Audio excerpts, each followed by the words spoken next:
Royal challenger Bangalore versus Gujarat Titans के बीच खेला गया टाटा आईपीएल 2022 का एक और धमाकेदार मुकाबला। और हर बार की तरह गुजरात टाइटंस का ये मुकाबला आखिरी ओवर तक गया, जहां पर किलर मिलर और राहुल तेवतिया ने अपनी दमदार बल्लेबाजी से इस मुकाबले में गुजरात टाइटंस को 6 विकेट से सीजन की 8वीं जीत दर्ज कराई। जी हाँ दोस्तों, 8 मुकाबले गुजरात टाइटंस की टीम जीत चुकी है। अगर देखा जाए दोस्तों तो शायद क्वालिफाइंग करने वाली ये पहली टीम बन चुकी है इस सीज़न की। गुजरात टाइटंस अपने 9 मैचेस में सिर्फ एक मुकाबला हारी है हैदराबाद के खिलाफ। लगातार उसकी गति एकदम जीत की सिलसिला जारी है। उसके बाद राजस्थान की बारी आती है, लेकिन बेंगलोर का क्या हाल है? क्या बेंगलोर इस हार के बाद यहाँ पर क्या आगे जा पाएगी प्लेऑफ की रेस के लिए? ये सबसे बड़ा सवाल है। लेकिन बात करते हैं इस पूरे मुकाबले के हाईलाइट के बारे में। किस तरीके से विराट कोहली अंपायर से भिड़ते नजर आए थे, तो दूसरी तरफ गुजरात टाइटंस और रॉयल चैलेंजर बेंगलोर का मुकाबला आखिरी ओवर तक तो गया, लेकिन क्या बेंगलोर की जीत के चांस थे? बिल्कुल थे दोस्तों, बेंगलोर के ही बहुत ज़्यादा जीत के चांस थे, लेकिन कहीं ना कहीं उनकी खराब गेंदबाजी ने पूरे मुकाबले पर पानी फेर दिया। तो बात करते हैं इस पूरे मुकाबले के हाईलाइट की, लेकिन उससे पहले अगर आप चैनल पर नए सब्सक्राइब नहीं किए तो जल्द से जल्द चैनल सब्सक्राइब कर दीजिए ताकि आप ऐसे ही लेटेस्ट अपडेट पा सके।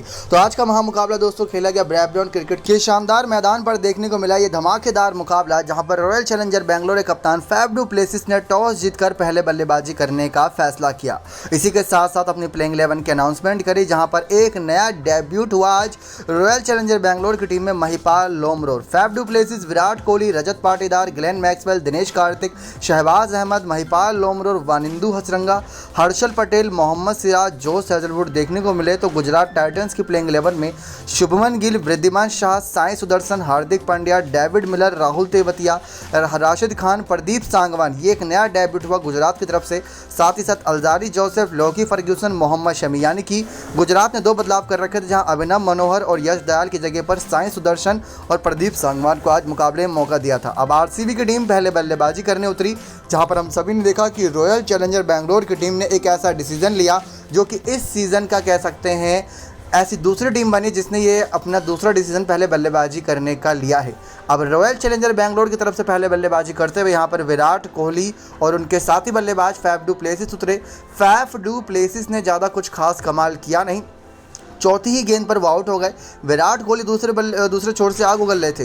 दूसरे ओवर की 5वीं गेंद तक 11 रन स्कोर था और फैफ डू प्लेसिस यहाँ पर आउट हो गए। वृद्धिमान शाह ने कैच पकड़ा था। प्रदीप सांगवान जो अपना पहला मैच खेल रहा है, पहला ओवर डाल रहे हैं, उन्होंने पहली विकेट लेकर दी, वो भी फैफ डू प्लेसिस की।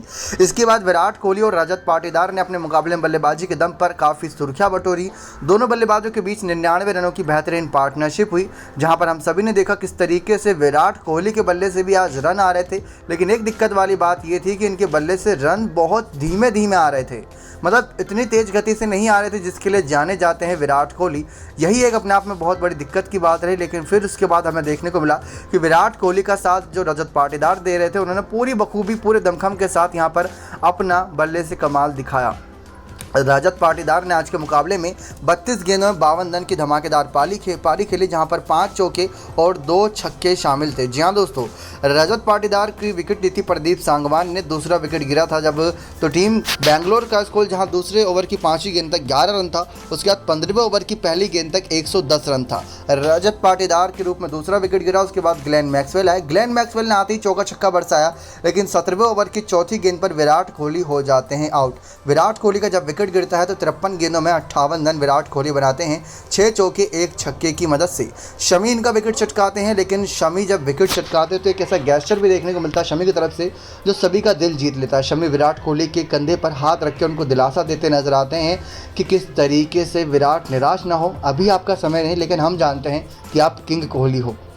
109 की स्ट्राइक रेट से बल्लेबाजी करी विराट कोहली ने। 109 का स्ट्राइक रेट होता ही कितना है दोस्तों, ये तो मतलब वनडे की या टेस्ट की बराबरी कर रहे थे। लेकिन फिर भी विराट कोहली ने काफ़ी कोशिश करी और अर्धशतक आया इस सीज़न का पहला।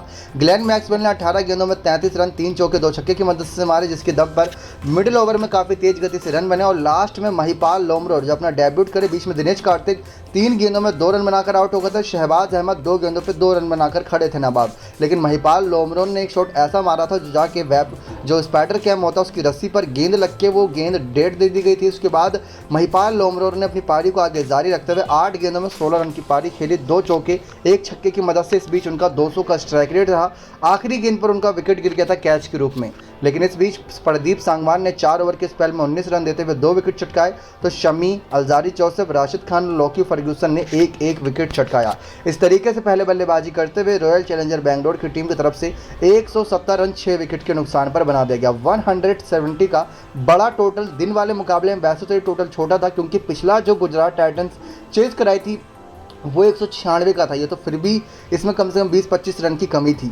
अब गुजरात टाइटंस की टीम चेस करने उतरी तो गुजरात टाइटंस की तरफ से वृद्धिमान शाह और शुभमन गिल की जोड़ी ने अच्छी शुरुआत दिलाई। 8वें ओवर की तीसरी गेंद तक दोनों बल्लेबाजों ने 50 से ज़्यादा रन जोड़ दिए थे।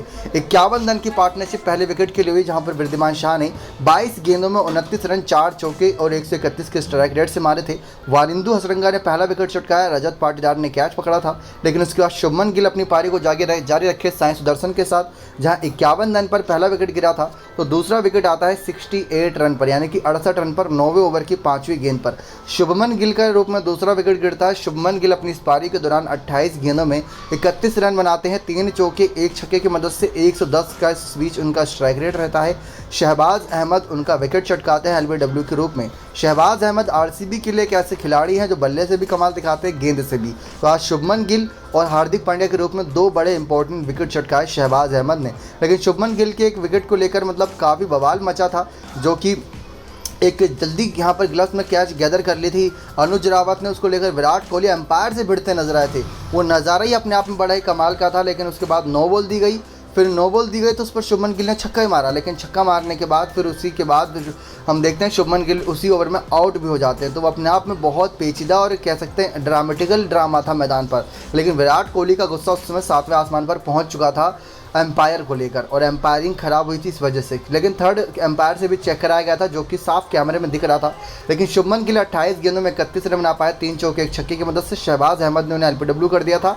फिर हार्दिक पांड्या बल्लेबाजी करने आए थे। हार्दिक पांड्या भी 11वें ओवर की दूसरी गेंद पर, जब टीम का स्कोर सिर्फ 78 यानी कि 78 रन पर था, तभी गिर चुका था। यानी कि यहाँ से करीब करीब 10 ओवर के अंदर अभी भी गुजरात टाइटंस की जीत के लिए 90 से 95 रन की दरकार थी, जो कि बहुत मुश्किल टास्क था। लेकिन अब मैदान पर 2 बेहतरीन फिनिशर जिनका इस सीज़न गजब का फॉर्म देखने को मिल रहा है, राहुल तेवतिया और डेविड मिलर मैदान पर खड़े थे। डेविड मिलर एक ऐसा खिलाड़ी जिसको सबने नकार दिया था आईपीएल के ऑक्शन में, जिन पर दूसरी बार बोली लगाई गई, तब जाके उनको खरीदा गया था गुजरात टाइटंस की टीम ने, और पैसा वसूल, बल्कि पैसे वसूल से भी ज़्यादा काम करके दिया इस खिलाड़ी ने इस सीज़न बात करें तो डेविड मिलर और राहुल तेवतिया ने फिर वहां से एक पार्टनरशिप बिल्ड करी साई सुदर्शन के रूप में। जब चौथा विकेट गिर चुका था गुजरात टाइटंस की टीम का, साई सुदर्शन 14 गेंदों में 20 रन बनाकर 2 चौके की मदद से वानिंदु हसरंगा ने उनका विकेट चटकाया था। उसके बाद डेविड मिलर और राहुल तेवतिया ने मिलकर आगे बल्लेबाजी को जारी रखा, जहां 24 गेंदों में 39 रन डेविड मिलर ने तो 25 गेंदों पर 43 रन यहां पर बनाए थे बेहतरीन तरीके से राहुल तेवतिया ने।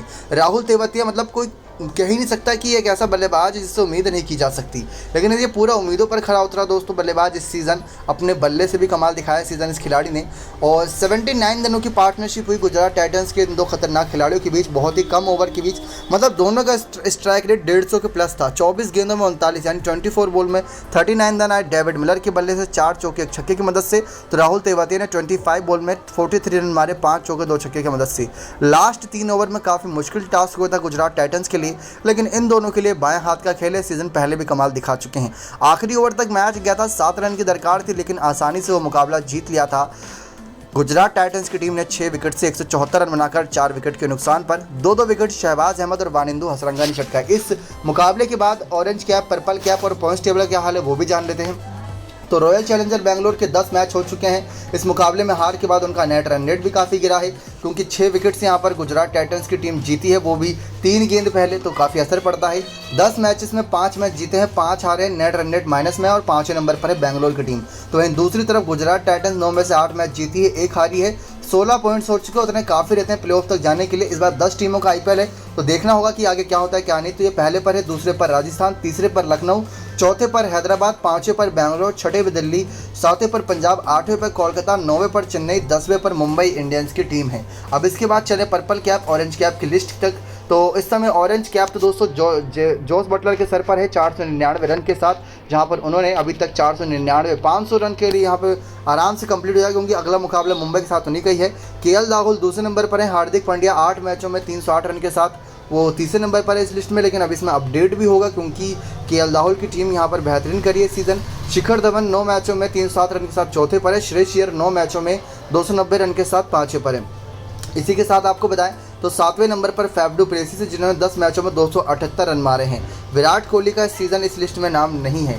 गेंदबाजी की बात करें तो गेंदबाजी में दोस्तों अच्छी गेंदबाजी करी यहाँ पर, लेकिन युजवेंद्र चहल 9 मैचों में 18 विकेट के साथ पहले पर है। कुलदीप यादव दूसरे पर, तीसरे पर उमरान मलिक, चौथे पर वानिंदु असरंगा आ गए हैं 10 में 15 विकेट के साथ, और पाँचवें पर टी नटराजन। तो ये था दोस्तों बेंगलोर वर्सेस गुजरात टाइटंस के मुकाबले का पूरा हाईलाइट। उम्मीद करते हैं जानकारी पसंद आई होगी। विराट कोहली के अर्धशतक के पारी गई बेकार और गुजरात टाइटंस की मुकाबला आसानी से जीत कर सीजन के 8वीं जीत दर्ज करी, जहां पर मैन ऑफ द मैच इस मुकाबले का यानी प्लेयर ऑफ द मैच की बात करें इस मुकाबले की तो राहुल तेवतिया को बनाया गया। नेक्स्ट 9